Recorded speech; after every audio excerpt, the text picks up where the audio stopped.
বিচার চাই।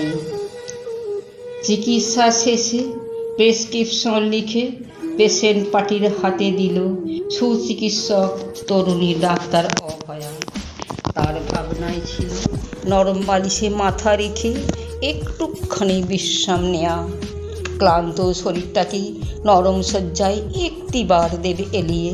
তাই কি পেরেছিল সে? না, পারেনি। সব গিয়েছে গুলিয়ে।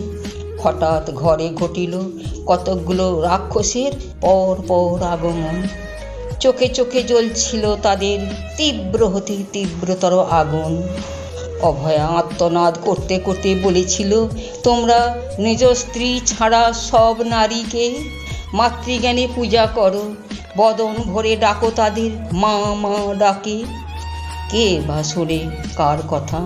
অভয়ার শরীরের নরম মাংসগুলো খুবলে খুবলে ছিঁড়ে ছিঁড়ে খেলো ওই পিশাচ রাক্ষসগুলো।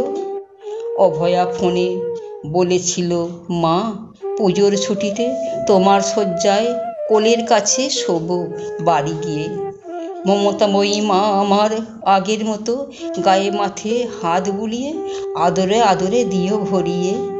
পেল না সে মায়ের শয্যা, মায়ের কোল।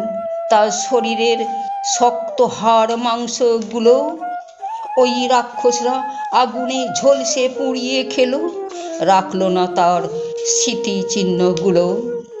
বাংলায় এই তো নারীর মর্যাদা, এই তো নারীর চরম স্বাধীনতা।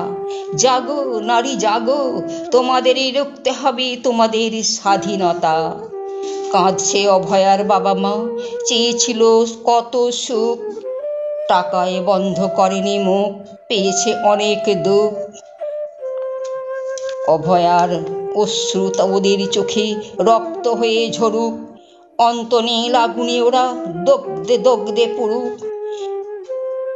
এসো নারী এসো, কাঁধে কাঁধ মিলিয়ে চলি মোরা একসাথে।